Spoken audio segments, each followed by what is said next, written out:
জয় হিন্দ সৰ্বমানী বিসকল অসম পুলিচৰ AB and UB কনষ্টেবলৰ ৰিটেন এক্সাম অসম পুলিচৰ এবিএন ইউবি কনষ্টেবলত ফিজিক্যাল টেষ্ট কোৱালিফাই কৰিলে নহব ৰিটেন এক্সামত এটা ভাল মাৰ্ক পাব লাগিব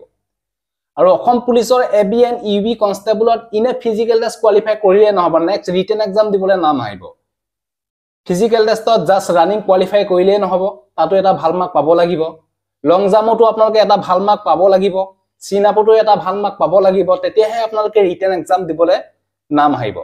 ফিজিক্যাল টেষ্টত ইনে পাস কৰিলে নহব ফিজিক্যাল টেষ্টত এটা ভাল মাৰ্ক পাব লাগিব তেতিয়াহে আপোনালোকে নেক্সট ৰিটেন এক্সাম দিবলৈ নাম আহিব আৰু ৰিটেন এক্সামত কিমানটা কোৱেশ্যন আহে কিমান ক্যান্ডিডেটৰ ৰিটেন এক্সাম দিবলৈ মাতে কোৱেশ্যনত কিমান মাৰ্ক থাকে কি সাবজেক্টৰ পৰা কিমানটা কোৱেশ্যন আহে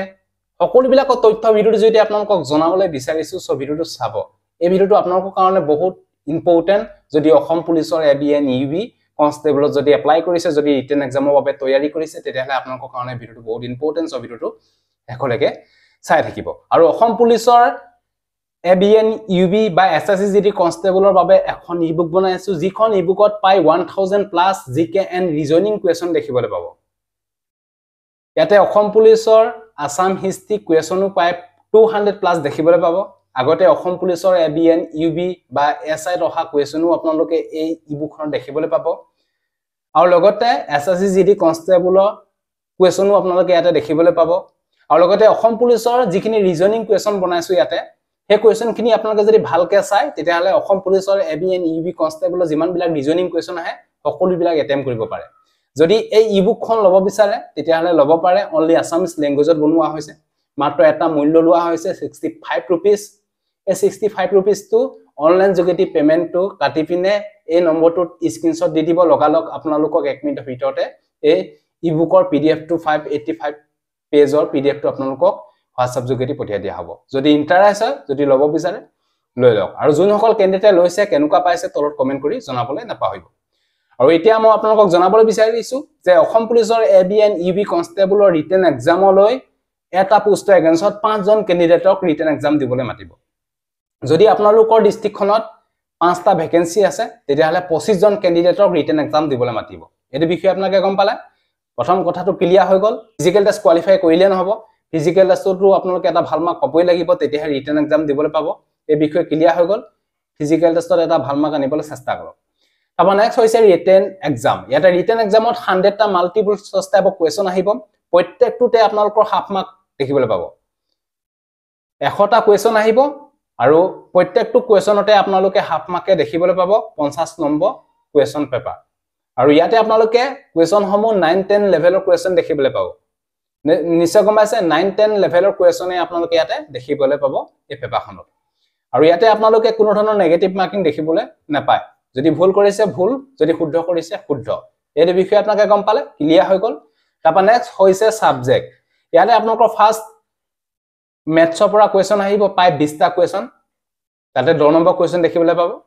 তাপা next general knowledge of general ইংলিশৰ কোৱেশ্যন আপোনালোকে পাই 20টা কোৱেশ্যন দেখিবলৈ পাব 20টা বুলি আপোনালোক ধৰি লওক তাতে পাই আপোনালোকে 10 নম্বৰ কোৱেশ্যন 10 নম্বৰ আপোনালোকে দেখিবলৈ পাব তাপা next logical reasoning and mental ability কাৰণে পাই 10 নম্বৰ থাকিব 20টা কোৱেশ্যন আহিব এই কোৱেশ্যনখিনি কাৰণে ভালকৈ আপোনালোকে তৈয়াৰী কৰক নিশ্চয় আপোনালোকে 20ৰ ভিতৰ 10ৰ ভিতৰ 10 নম্বৰ আপোনালোকে পাই যাব তাপা নেক্সট জিকে ইয়াতে আসাম হিষ্ট্ৰি পাই বেছি কোৱেশ্যন দেখিবলৈ পাব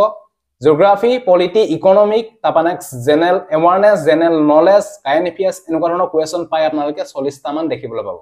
40টাত পাই 20 নম্বৰ কোৱেশ্যন জিকে পৰাই আহে নিশ্চয় গম পাইছে এই চেপ্টাৰটো ভালকৈ আপোনালোকে ক্লিয়াৰ কৰক জিকে কোৱেশ্যনটো ভালকৈ আপোনালোকে জিকে চেপ্টাৰটো ভালকৈ ক্লিয়াৰ কৰক তাতে আপোনালোকে পাই 20 নম্বৰ আপোনালোকে তুলিব পাৰিব যদি 40টা কোৱেশ্যন এটেম্প কৰিব পাৰে এই বিষয়ে আপোনালোকে গম পালে এই কোৱেশ্যনখিনিৰ কাৰণে ভালকৈ আপোনালোকে তৈয়াৰী কৰক আৰু নেক্সট হৈছে আপোনালোকৰ the question paper for written exam will be in the following language Assamese Bodo Bengali and English এই 4টা ল্যাঙ্গুৱেজতে কোৱেশ্যন পেপাৰ আপোনালোকে দেখিবলৈ পাব সভাগ ক্যান্ডিডেটে হয়তো আসামিজতে এক্সাম দিয়ে আৰু আসামিজৰ ইবুকখন যদি ল'ব বিচাৰে লৈ লওক আপোনালোকৰ নিশ্চয় বহুতে হেল্পফুল হ'ব কাৰণ 1000 প্লাস কোৱেশ্যন আছে জিকে এণ্ড ৰিজনিং আৰু আগতে অহা অসম আৰক্ষী কোৱেশ্যনো আপোনালোকে এই